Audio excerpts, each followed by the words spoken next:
आज रात एक पूरी सभ्यता खत्म हो जाएगी जिसे फिर कभी वापस नहीं लाया जा सकेगा। मैं नहीं चाहता कि ऐसा हो, लेकिन शायद हो जाए। लेकिन जब हमारे पास कंप्लीट और टोटल रिजीम चेंज की स्थिति है, जहां अलग अलग स्मार्ट और कम रेडिकल सोच वाले लोग हैं, तो शायद कुछ बहुत शानदार हो जाए। बहुत शानदार होने की बात कही जा रही है और पूरी दुनिया को यह पता चल जाने की बात कही जा रही है कि दुनिया के इतिहास के मुश्किल क्षणों में से एक होने जा रहा है। और 47 साल की जबरन वसूली और जबरिया जो एक सभ्यता के ऊपर खेल चल रहा है, उसे सभ्यता को नष्ट करने की धमकी दी जा रही है। दोस्तों, ये धमकी कोई साधारण धमकी नहीं है। यह धमकी अमेरिकी राष्ट्रपति डोनाल्ड ट्रंप की धमकी है। और डोनाल्ड ट्रंप की यह धमकी उनके उस धमकी के 2 दिनों के बाद आई है, जब उन्होंने यह कहा था कि अगले 48 घंटों के अंदर ईरान के अंदर, चाहे उनके तेल के भंडार हो, चाहे पावर प्लांट हो, सब कुछ तबाह कर देने की धमकी दी गई थी। नोबेल पुरस्कार की चिंता के बीच इस तरह की धमकी। और जब ये धमकियां चल ही रही है, उन सब के बीच ताजा तरीन खबर ये आ रही है कि आखिर ईरान के सबसे बड़े तेल भंडार में से एक माने जाने वाले खार्ग आइलैंड के इलाके को, वहां पर भी हमले शुरू हो गए हैं। स्ट्रेट ऑफ हॉर्मुज को खोलने को लेकर तमाम तरह से अमेरिका अपनी कोशिशें वहां पर एक जबरिया कोशिश करता हुआ दिखाई दे रहा है। इसके बाद यह साफ हो चला है कि ईरान के अंदर रिजीम चेंज की मंशा रखने वाले डोनाल्ड ट्रंप और ईरान के तेल के ऊपर कब्जे की मंशा रखने वाले डोनाल्ड ट्रंप क्या वाकई एक पूरी सभ्यता को नष्ट करने की तरफ जा रहे हैं।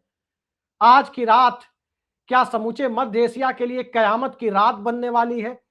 और यह स्थिति जब बन रही है तो वैश्विक स्वरूप क्या होगा, क्योंकि एक तरफ पाकिस्तान का स्टेटमेंट भी आया है कि किसी भी आपात स्थिति में जो पाकिस्तान डिफेंस पैक्ट है उसके तहत वो सऊदी अरब के साथ खड़ा होगा। वहीं दूसरी तरफ ईरान की आर्मी IRGC की तरफ से भी एक स्टेटमेंट आया है और उस स्टेटमेंट में कहा गया कि अब वो करेगा ईरान जिसकी किसी ने कल्पना नहीं की थी।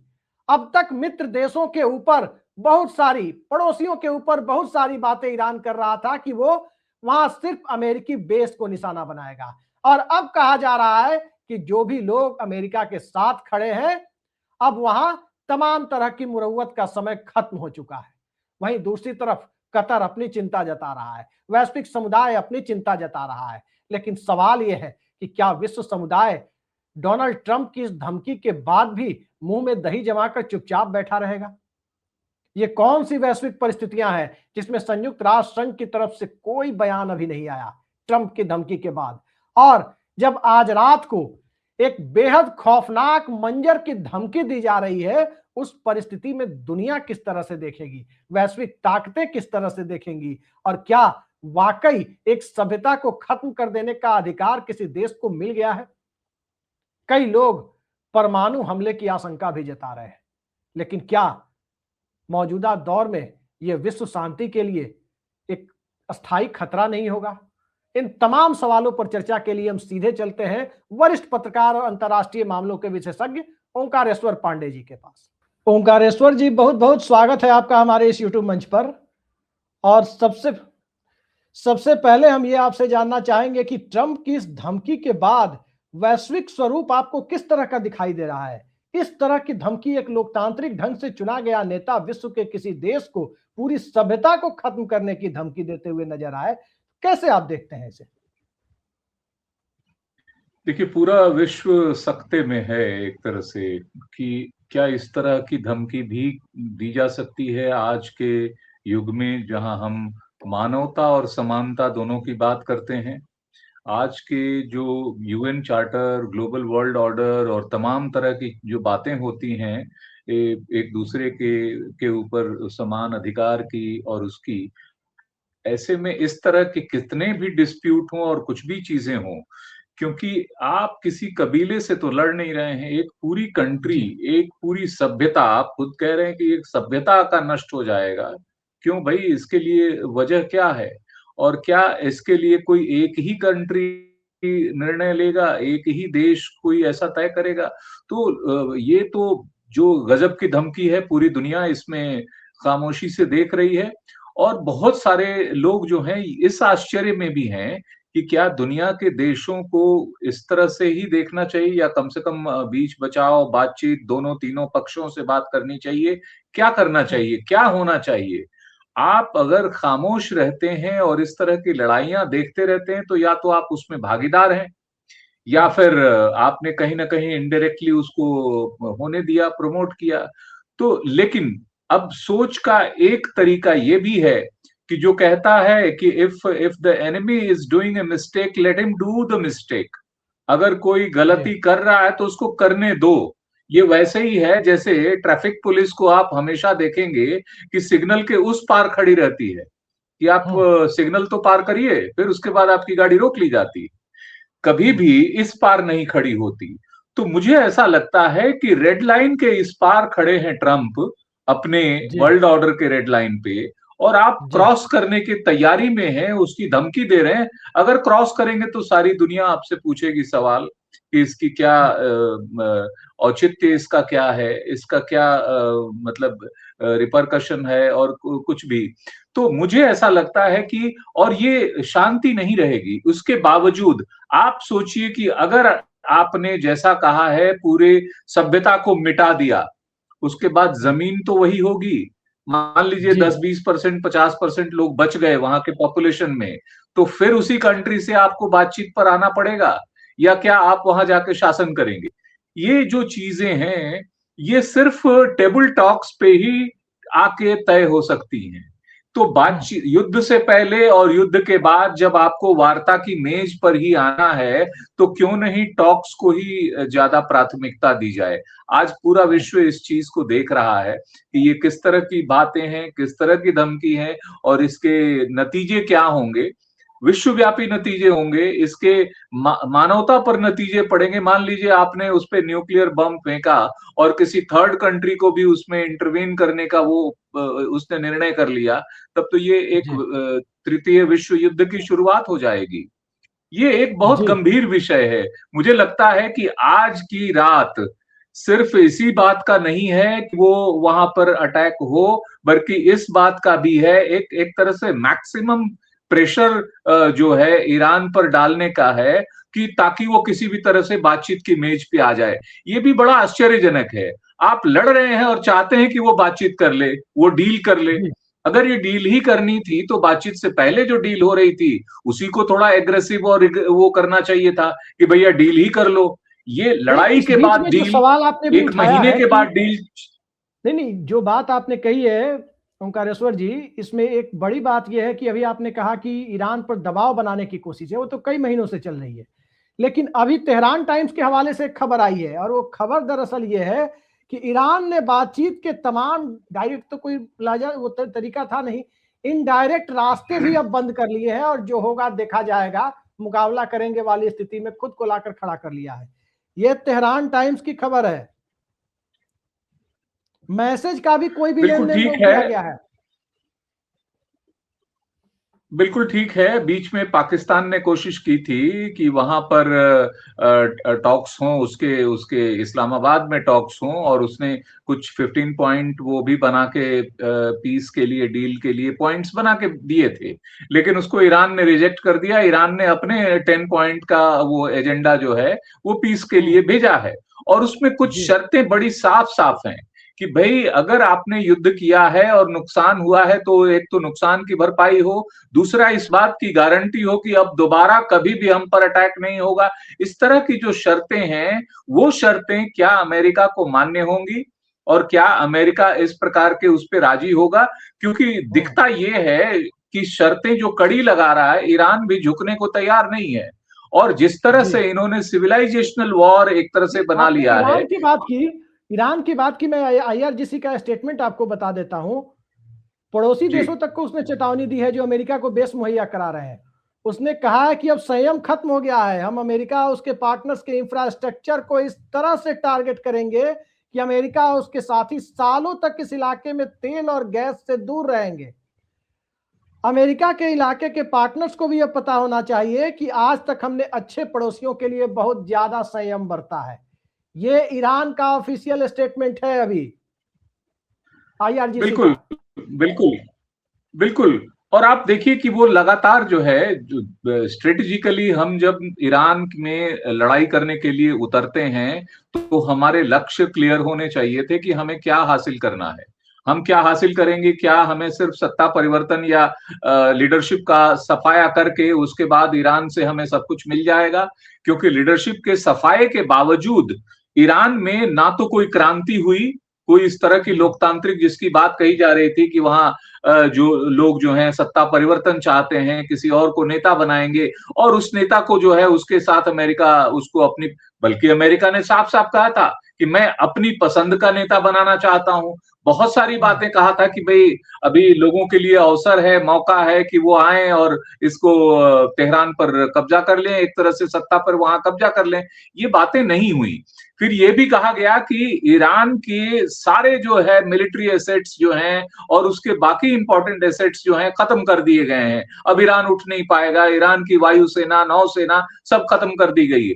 लेकिन सच तो ये है कि आज भी वो हमले कर रहा है और हमले जी पूरे मिडिल ईस्ट में कर रहा है। यहां तक कि डिएगो गार्सिया द्वीप जो है कम से कम 4000 किलोमीटर वहां से है, वहां पर हाँ अटैक करके उसने अपनी ताकत दिखाई है कि वहां कर रहा है। तो ये या तो कैलकुलेशन में गड़बड़ हो गया कि आपने मान लिया था कि ईरान एक कोई छोटा मोटा देश है जिसपे अटैक करके सब कुछ कर लेंगे, और वो हाँ हासिल नहीं हुआ। उल्टे उसने हार्मुज की खाड़ी बंद करके अनदर प्रेशर में न सिर्फ अमेरिका बल्कि पूरे विश्व को डाल दिया है। अब वो सेलेक्टिवली वहां टॉल लगा रहा है, एक तरह से वहां से वसूली कर रहा है कि एक एक जहाज को निकालने के लिए उसको उसको एक तरह का टॉल चाहिए, फीस चाहिए, और फिर वो निकाल रहा है। तो ये जो जी तमाम चीजें हो रही हैं ये दिखाती हैं कि कहीं भी आप वार में मिलिट्री एसेट्स चाहे आपके कितने भी बड़े हों, लेकिन अगर आपकी स्ट्रेटजी सही नहीं है, स्ट्रेटजी फैक्ट्स बेस्ड नहीं है, तो दुनिया सारी एक किनारे खड़ी हो गई।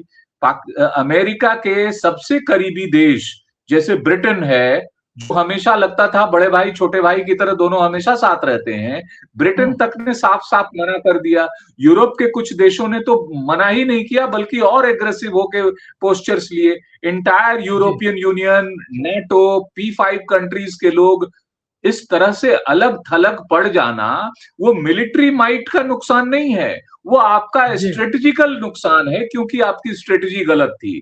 क्योंकि जो पहले COPOA में बातचीत चल रही थी जिसमें P5 कंट्रीज के लोग शामिल थे, वो ईरान के साथ न्यूक्लियर हथियारों पे डील पे उस पे बात कर रहे थे कि कैसे उसको किया जाए। उन सबको छोड़ के अमेरिका ने एक तरफा अकेला फैसला किया, यहां तक कि सीनेट से भी परमिशन नहीं ली। इसीलिए प्रेसिडेंट नहीं ट्रंप अब आप उसको नहीं आप ट्रम्प की मिलिट्री बात तो कह रहे एक्सपीडिशन हैं। कहते हैं। जी आप मिलिट्री एक्सपेडिशन की बात तो कह रहे हैं, लेकिन आप जरा पड़ोसियों को देखिए, ईरान के पड़ोसियों को और मिडिल ईस्ट और सेंट्रल एशिया के देशों की स्थिति, दो देशों की स्थिति मैं आपको बता रहा हूं। एक स्टेटमेंट पाकिस्तान का आया है, साफ दिखाई दे रहा है कि अब यहां पर साइड लेने वाली बात हो रही है कि हम किसके पक्ष में खड़े हों। पाकिस्तान ने साफ साफ कहा है कि किसी भी आपात स्थिति में वो सऊदी अरब के साथ खड़ा होगा, क्योंकि पाकिस्तान डिफेंस पैक्ट के तहत ऐसी उसकी शर्तें हैं। वहीं दूसरी तरफ कतर के विदेश मंत्रालय के प्रवक्ता मजीद अल अंसारी का स्टेटमेंट आया है। उन्होंने कहा है कि स्थिति ऐसे मोड़ पर पहुंच गई है जहां नियंत्रण खो सकता है और इसमें कोई जीतने वाला नहीं होगा, सिर्फ बढ़ते हुए नुकसान दिखाई देंगे। मतलब कतर अभी भी देखिए, चिंता जता रहा है कि शायद कोई रास्ता निकल जाए, लेकिन पाकिस्तान एक साइड लेता हुआ दिख रहा है कि वो सऊदी अरब के साथ खड़ा हो जाएगा। ये क्या है नहीं, मसला? पाकिस्तान जो कर रहा है वो तो एक तरह से मिडिल ईस्ट में डिवाइड करने की कोशिश कर रहा है कि जो भी जी मिडिल ईस्ट के लोग खड़े हैं एक तरह से। आप देखिए इतने सारे अटैक मिडिल ईस्ट के तमाम शहरों पे हुए, बावजूद हम्म इसके किसी भी देश ने मिडिल ईस्ट के वापस ईरान पे हमला नहीं किया। सिर्फ हम्म ड्रोन अटैक रोके, मिसाइल अटैक रोके, रोकने भर की कार्रवाई की। वो युद्ध में जी उतरे नहीं है, युद्ध में कूदे नहीं है। अगर वो हम्म कूदते हैं तो ये लड़ाई जो है, क्योंकि उनके कूदने से तीसरे पक्ष को भी मौका मिलेगा। मान लीजिए रूस उसमें उतरना चाहता है या चीन उतरना चाहता है या नॉर्थ कोरिया उसमें कुछ टांग अड़ाना चाहता है, उन देशों को ये मौका मिल जाएगा। और अब आप देखिए कि ये अनदर ब्लंडर कैसे होगा कि लगातार हमले जो ईरान करेगा वो सबसे नियर बाई कंट्री पे करेगा और ज्यादा हम्म अटैक उस पे कर सकता है। अभी तक ईरान ने एक भी मिसाइल अमेरिकी जमीन पे डायरेक्टली नहीं दागे हैं। इसलिए ये पूरी लड़ाई जो है तार्किक रूप से अभी भी उसके पक्ष में जाती है। अमेरिका ये नहीं कह सकता कि आज तक उसने हमारी जमीन पे हमला किया इसलिए हम उसको न्यूक्लियर अटैक करके ओब्लिटरेट कर रहे हैं। तो लॉजिक जो है उधर है। अगर ये गलती मिडिल ईस्ट के कंट्री अटैक करने की कोशिश करते हैं तो अभी जो उसके एयरपोर्ट या कुछ ऑयल इंफ्रा, एनर्जी इंफ्रा पे अटैक हो रहा है, हो सकता है कि ईरान उससे ज्यादा अटैक करे, उससे ज्यादा, और वो यही यही धमकी दे रहा है। तो लड़ाई में भी मिलिट्री के साथ साथ आपको ये देखना होगा कि हमारी कोई गलती और ना हो जाए। ये बहुत बड़ी चीज है। और ये आज रात को 8 बजे का टाइम वहां का है, तो सुबह 5:30 बजे तक भारत का जी। समय होगा। तो कहते हैं कि कत्ल की रात है ये। अगर डेडलाइन इंक्रीज नहीं होता है या कोई डील साइन नहीं होती है, so let's see what happens to this civilisation. ये एक एग्जिस्टेंशियल थ्रेट है, न सिर्फ एक कंट्री का बल्कि इस सिविलाइजेशन के ऊपर भी सवाल है कि क्या इस दुनिया जी। में, क्या इस वर्ल्ड में वर्ल्ड ऑर्डर किसी रूल बेस्ड होगा या फिर ऐसे ही होगा किसी एक कंट्री या उसके हिसाब से। ये एक बहुत बड़ा सवाल दुनिया के सामने है। जी जी।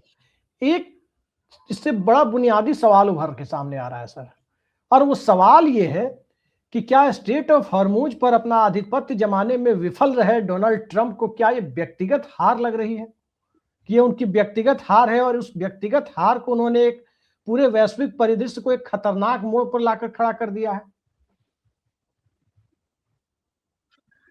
असली लड़ाई तो अभिषेक जी इकोनॉमिक लड़ाई ही है, जो घूम फिर के वापस आ गई। ये तो एस्टैब्लिश हो गया कि न्यूक्लियर थ्रेट कुछ था या नहीं था, उसके बारे में जो सवाल थे वो अतार्किक थे। क्योंकि वैसे ही जैसे आपने इराक में कह दिया कि इसके पास बायोलॉजिकल वेपन है, क्या उसके पास बायोलॉजिकल वेपन मिले? नहीं मिले। ईरान में आपने कई बार उसके इस्फहान और तमाम ऐसे पहाड़ियों पर अटैक किया जिसमें ये कहा जा रहा था कि वहां न्यूक्लियर वो बना रहा है, बॉम्ब बना रहा है, हथियार बना रहा है। जी। आईएईए ने, इंटरनेशनल एटॉमिक एनर्जी जो ऑर्गेनाइजेशन है, उसने बार बार ये कहा है कि हमें कोई ऐसे सबूत नहीं मिले, जो पहले उसने वहां चेक किया था कि वहां पर न्यूक्लियर एनर्जी को हथियारों तक बनाया जा रहा है। तो हम्म। ये तर्क तो आपका खत्म हो गया। और ये जी। अगर खमैनी बना रहे थे तो आने वाली अगली पीढ़ी तो हो सकता है कि उस डील से भी वापस निकल के और कह दे कि हमारी पॉलिसी हम बनाएंगे। अभी तक तो डील की बात हो रही थी, यूएन के साथ कोऑपरेशन की जी। बात हो रही थी, वो बनाएंगे। ये एक महत्वपूर्ण मसला है। तो वो लॉजिक आपका खत्म हो गया। तो आप दूसरे लॉजिक पे आते हैं कि नहीं, हमें वहां से तेल चाहिए, हमें खार्क द्वीप पे चाहिए।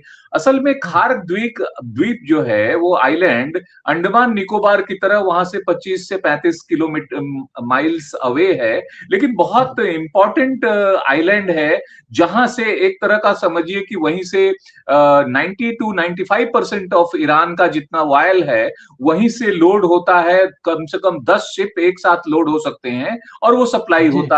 हो सकता है। जी। 60s में अमेरिका की एक कंपनी थी एमोको, जिसका ज्वाइंट वेंचर था ईरान के साथ, और वो वहां से उसमें ऑयल लेने की बिजनेस करते थे। लेकिन 79 की क्रांति के बाद जब ईरान ने सब कुछ जो है नेशनलाइज कर दिया, तो उसके बाद जी। एमोको का रोल वहां से खत्म हो गया। तो वो कहीं ना कहीं पीड़ा है। अमेरिका चाहता है कि वो तेल वापस मिले।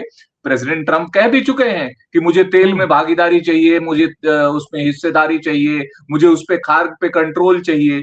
तो अल्टीमेटली आप इकोनॉमी पे आ रहे हैं, लेकिन इकोनॉमी पे आने के जो तौर तरीके हैं, जो ये तरीका है कि पहले दुश्मन को डिस्ट्रॉय करो और फिर उसके कहो कि आप डील पर आ जाओ, ये रणनीति सफल होती हुई नहीं दिख रही है। यही जी। इसका फैसला होना है कि क्या ईरान झुक जाएगा या वो डिस्ट्रक्शन के लिए तैयार है। और दुनिया के देश जो चुपचाप बैठे हैं, क्या वो आपको जानबूझ के वो चाहते हैं कि आप उस रेड लाइन को क्रॉस कर लें? ये है असली नहीं, आप सवाल। रेड लाइन जी। क्रॉस करने की बात कर एक रहे और हैं, बात लेकिन उसमें एक और जी। बात एक और बात अभिषेक जी, इस इकोनॉमी से ही जुड़ा हुआ, ये जो डी डॉलराइजेशन को लेके सवाल था, वो जी भी उल्टा पड़ रहा है, क्योंकि आज डॉलर के मुकाबले युआन में और रूबल में और करेंसी में ज्यादा बिजनेस होने लगे। आप न रशिया को जी। रोक पा रहे, बल्कि उसको आपको परमिशन देना पड़ा। तो आज हम्म के वार का सबसे बड़ा फायदा तो रशिया को हो रहा है। आपने सोचा कि हम्म चाइना का हम पेट्रोल जो ऑयल सप्लाई बंद कर देंगे। चाइना की भी सप्लाई नहीं बंद हुई है। कुछ हम्म यूरोपियन कंट्रीज की हुई हैं, बाकी कंट्रीज के उसमें अफेक्ट हुए हैं, भारत भी अफेक्टेड हुआ है। तो ये हम्म। आपकी स्ट्रेटजी वो भी उस तरह से भी सफल नहीं हो पाई कि डॉलर का प्रयोग बढ़ जाएगा। डॉलर तो और भी ज्यादा इस स्ट्रेटजी से कहीं ना कहीं नुकसान में आ गया है। जी। नहीं, डॉलर नुकसान में आने की बात आप कर रहे हैं, लेकिन डॉलर वाले देश के सबसे करीबी मित्र बेंजामिन नेतन्याहू, जो इस मामले में उनका देश भी उलझा हुआ है और हकीकत में लड़ाई उन्हीं के साथ थी, इजराइल के साथ, उनका स्टेटमेंट आया है कि हम एक आतंकवादी देश को कुचल देंगे, कुचल देना चाहते हैं। ये बयान उनका अभी आया है। किस तरह से आप देख रहे हैं, क्योंकि अब इतने कॉन्फिडेंस के साथ इस तरह की बातें नेतन्याहू जो कर रहे हैं, और दूसरी तरफ उनके मित्र डोनाल्ड ट्रंप ये कह रहे हैं कि आज रात एक पूरी सभ्यता तबाह हो जाएगी, शायद कुछ भी ना बचे। ईरान के महान लोगों के लिए वो ईश्वर से, अल्लाह से दुआ कर रहे हैं। इस दोनों बयानों को और दोनों बयानों की टाइमिंग को आप किस तरह से देख रहे हैं? क्योंकि मैंने पहले भी कहा कि ये मैक्सिमम प्रेशर क्रिएट करने की कोशिश हो रही है। दूसरी बात, चाहे युद्ध हो या डिप्लोमेसी हो, कूटनीति में भाषा बहुत मायने रखती है। आप जब तक भाषा पे कंट्रोल नहीं रखते हैं, तो आपके जीतने हारने के बावजूद वह भाषा आगे जिंदा रहती है और आपके इमेज को नुकसान पहुंचाती है। तो किसी भी कंट्री को, किसी भी कंट्री के खिलाफ इस तरह की भाषा का इस्तेमाल आगे जो याद रहेगा। आप देखिए कि ये लड़ाई लिमिटेड नहीं है। वहां पर जो ऊपर ऊपर लड़ाई दिख रही है, उसके पीछे भी कुछ लड़ाई चल रही है। जी आफ्टर ऑल, ऐसे टेक्नोलॉजी कहां से ईरान के पास आए जो अमेरिकन जेट को भी गिरा दे रहे हैं? चाहे वो कुछ ही जेट्स को गिराया है या कुछ ही उस पे हमले किए हैं। आफ्टर ऑल, ये उसको इंफॉर्मेशन कहां से आ रही है कि वो जो है वो आपके शिप्स पे और आपके एग्जैक्ट टारगेट्स पे नुकसान पहुंचा रहे हैं? तो इसका मतलब है कि उसके पीछे देश हैं। जो यूक्रेन के राष्ट्रपति ने जो आरोप लगाए हैं जेलेंस्की ने, जेलेंस्की का जो एलिगेशन है वो तो वार को उलझाने के लिए है। वो जानबूझ के रशिया को कह रहा है कि रशिया दे रहा है इनको, रशिया ने इतनी लिस्ट दी है इनको, तो ताकि रशिया के खिलाफ जो है वो अमेरिका हो जाए और लोग उसके खिलाफ आए। लेकिन दे कौन रहा है, ये तो ईरान को पता है कि क्या ये जो इंफॉर्मेशंस हैं या और जो उसको इंटरनल सपोर्ट है वो किससे मिल रहा है। और वो कई दशकों से जो युद्ध की तैयारी, जो थ्रेट में जी रहा एक सिविलाइजेशन है, वो अपनी भी तैयारी करके रखे हुए है। और उसने जो उसके जो स्टेटमेंट है वो जो दिखाई दे रहे हैं कि पहले तो उसने मिसाइल सिटी दिखाई दी, अब वो दिखा रहा है कि टोटल सिटी अंडरग्राउंड बनी हुई है, जिसमें प्लेन्स भी हैं और तमाम चीजें भी हैं, मिलिट्री एसेट्स रखे हुए हैं। अभी तक तो कोई खबर ऐसी नहीं आई कि उनमें से किसी भी सिटी का नुकसान हो गया हो या उसको बर्बाद कर दिया गया हो। तो जिससे लड़ाई, और प्रेसिडेंट ट्रंप ने इसको एक्सेप्ट भी किया है कि they are very smart and we are dealing with a very smart enemy. तो नेचुरली एनिमी स्मार्ट तो होगा ही जब उसके सामने एग्जिस्टेंशियल थ्रेट होगा। उसके हजारों हजार जो है वो स्ट्रक्चर्स बर्बाद कर दिए गए। कितने 7,000 से ज्यादा लोग मर चुके हैं, 7,500 से ज्यादा। वो उसके इंटरनेशनल रोड जो रेड क्रॉस है उसकी भी रिपोर्ट है कि कम से कम 2-3 दिन पहले की खबर है कि 83,000 से ज्यादा स्ट्रक्चर जो है बर्बाद हुए हैं। और आप खुद कहते हैं कि उसकी 70% आर्मी, नौसेना, सारे उसके शिप्स बर्बाद किए किए जा चुके नहीं हैं। नहीं, एक देखिए बावजूद उसके वो ज्ञानेश्वर जी। टिका हुआ है और अटैक कर जी रहा है। यही स्ट्रेटेजिकल कैलकुलेशन की भूल है, जिसमें भाषा का भी नियंत्रण सभी पक्षों को बराबर रखना चाहिए। जी। जी। हम आखिरी सवाल पर आ रहे हैं ओंकारेश्वर जी। सवाल यह है कि यह युद्ध कहीं ना कहीं एशिया को प्रभावित कर रहा है, सबसे ज्यादा एशिया में ही लड़ा जा रहा है। और एशिया की वैश्विक स्तर पर जो तीन ताकतें हैं, इंडिया, रसिया और चाइना, ये तीनों इसमें क्या कर रहे हैं? और खासकर हम अपने देश की ही बात करें, भारत की ही बात करें, आज ही मैंने एक वीडियो क्लिप देखी है भारत सरकार के, नरेंद्र मोदी सरकार के मंत्री नितिन गडकरी की। वो कह रहे हैं कि दिवंगत अयतुल्ला अली खामनेई जब थे वो तेहरान गए थे, नितिन गडकरी, वहां उनको खामनेई ने बताया था, ये गडकरी साहब कह रहे हैं उसमें, कि उनको खामनेई ने बताया था कि जो पर्शियन लैंग्वेज है उसका ओरिजिन संस्कृत से है और संस्कृत वहां 13 यूनिवर्सिटी में पढ़ाई जा रही है। सवाल यह है कि एक तरह से इतने प्रगाढ़ रिश्ते खामनेई और ईरान के साथ, इसका सार्वजनिक बयान मोदी सरकार के मंत्री दे रहे हैं, और दूसरी तरफ भारत सरकार की तरफ से कोई इस तरह की पहल होती दिखाई नहीं दे रही है कि इस युद्ध को कैसे खत्म कराया जाए, जबकि खाड़ी में जब भी कुछ हुआ है इसके पहले भारत सरकार ने अपनी भूमिका को निभाया है। आज की तारीख में चाहे भारत हो या रूस हो या चीन हो, क्या ये भी विश्व समुदाय की तरह मुंह में दही जमा के बैठे हुए हैं? राहुल गांधी तो भारत सरकार को सीधे सीधे डिप्लोमेटिक फेलियर की बात करते हुए नजर आ रहे हैं। आपको क्या लगता है? देखिए, ये बहुत कठिन समय है और इस समय में किसी भी देश को बहुत सोच समझ के ही कोई कदम उठाना चाहिए, कोई बात करनी चाहिए। जो अपेक्षा भारत जैसे महान देश से विश्व समुदाय को रही है, वो हमने तभी खो दी थी जब हमने नॉन अलाइन मूवमेंट का रास्ता छोड़ दिया था। हमने कहा कि हम उस रास्ते पे नहीं रहेंगे, हमने कहा कि हम गांधी के रास्ते पे नहीं रहेंगे, हम तो घुस के मारते हैं। तो जैसे ही आपने गांधी का रास्ता छोड़ दिया तो गांधी का देश नहीं रहा। फिर तो गांधी के देश से जो अपेक्षा की जाती है कि वो शांति की बात करेगा, सहयोग की बात, वार्ता की बात करेगा, तो हमने अपना जो मेन एसेट है उसी को खो दिया। इसलिए नहीं कि गांधी किसी पार्टी को बिलोंग करते, गांधी तो इस देश की सभ्यता संस्कृति को बिलोंग करते थे। गांधी के एक्सेप्टेंस को पूरे वर्ल्ड ने माना है और इसीलिए हंड्रेड्स ऑफ कंट्रीज में उनको आज भी पढ़ाया जाता है। और इसीलिए दुनिया का बड़ा से बड़ा नेता आता है तो वो किसी अन्य नेता की समाधि पे नहीं जाता, वो गांधी की समाधि पे जाता है। क्यों भाई? क्योंकि गांधी के विचार बड़े थे। अभी युद्ध के समय में भी 2 हफ्ते पहले यूनाइटेड नेशंस ने अपने ऑफिशियल ट्विटर हैंडल से गांधी को याद किया और कहा कि आंख के बदले आंख का कानून जो है पूरी दुनिया को निगल सकता है। तो यानी तरीका वही है। लेकिन हमने क्या किया? हमने कोशिश तो की, गलत तरीके से की। ये जो स्ट्रेटेजिकल हमारी जो भूल है कि हम नॉन अलाइन मूवमेंट को हम कहते हैं multi align movement. Multi align movement में हमने क्या किया कि हमने परस्पर जो कंट्राडिक्टरी ऑर्गेनाइजेशंस हैं उसमें हम ज्वाइन कर रहे हैं। हम कभी क्वाड के साथ होते हैं, कभी ब्रिक्स के साथ होते हैं। ब्रिक्स के साथ होते हैं तो फिर हम किसी और के साथ भी उसमें शामिल होते हैं। ब्रिक्स अमेरिका को सूट नहीं करता और क्वाड ब्रिक्स को सूट नहीं करता। अगर आप क्वाड के पार्टनर हैं तो ब्रिक्स के देश जिसमें Russia, China, south Africa, Brazil वो शामिल हैं तो आप उनके साथ नहीं हैं। और क्वाड में शामिल होके हमें क्या मिला? क्या हमें ऑपरेशन सिंदूर के समय क्वाड कंट्री का कोई भी वो आके खड़ा हुआ कि आपके साथ हैं हम?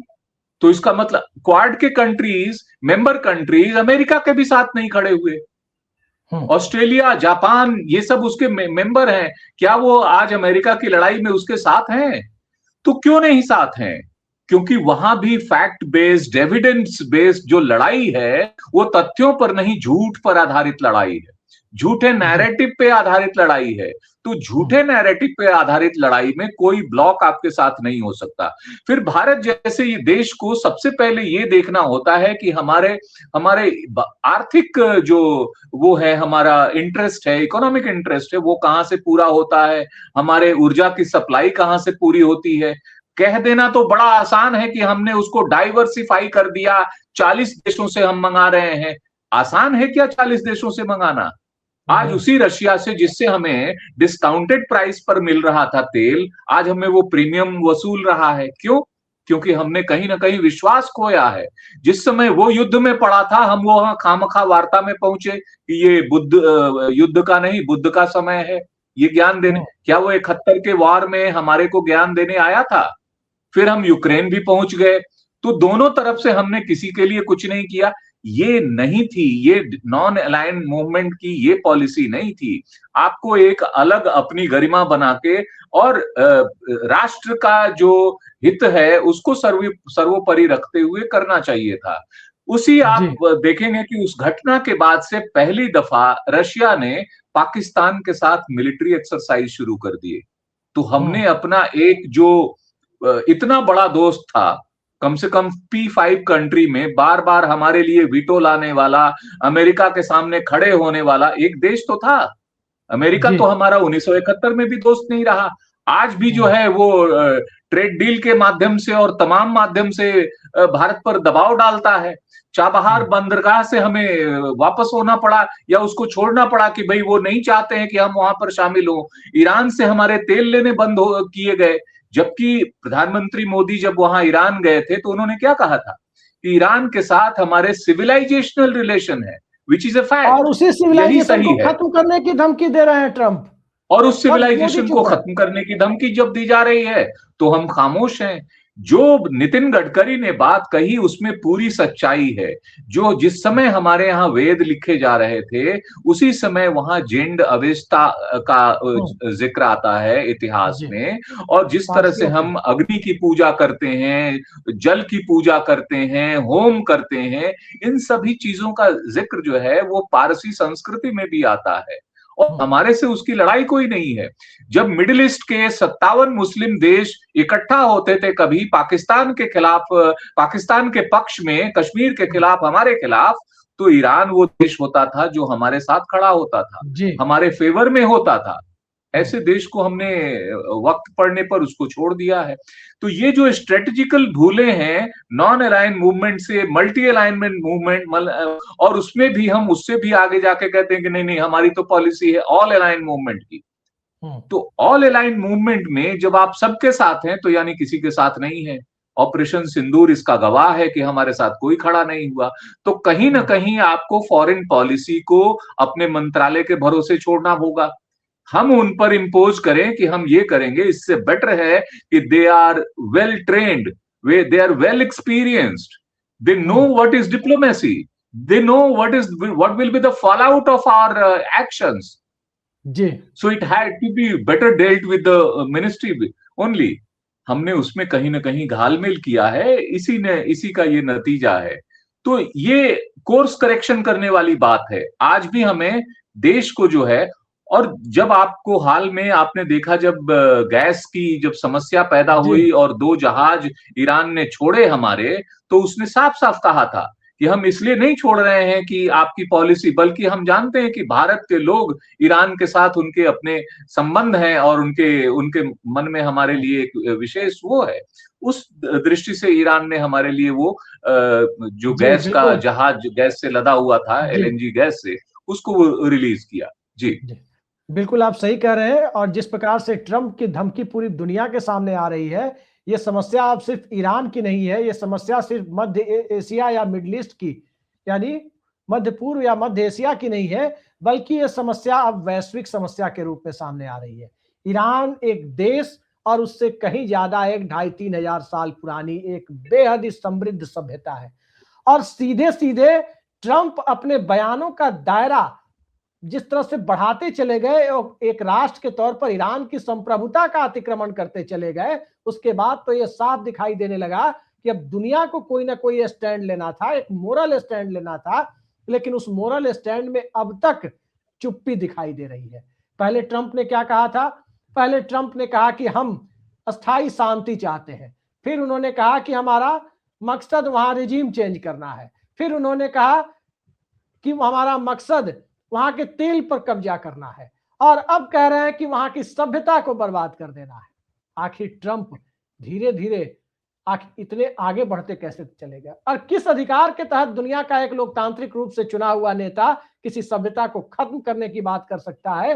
ये सवाल सिर्फ ईरान के लिए नहीं, बल्कि ये सवाल मानवता के लिए है, ये सवाल विश्व समुदाय के लिए है, और ये सवाल संयुक्त राष्ट्र संघ के सामने भी है कि क्या संयुक्त राष्ट्र संघ अपनी प्रासंगिकता खो चुका है? और क्या एक व्यक्ति की सनक पूरे देश को, पूरी सभ्यता को तबाह कर देने के लिए अपने आप में पर्याप्त है? इसी सवाल के साथ ओंकारेश्वर जी आज विदा चाहते हैं आपसे। बहुत सारी बातें आपने हमारे दर्शकों के लिए साझा की, और आगे भी जैसे ही नई नई खबरें वहां से आती जाएंगी, हम उम्मीद करेंगे कि अच्छी खबर आए, विश्व शांति को एक मौका देने वाली खबर आए, और लेकिन जो भी खबर होगी उसकी पल पल की अपडेट हम आप तक पहुंचाते रहेंगे। धन्यवाद, नमस्कार।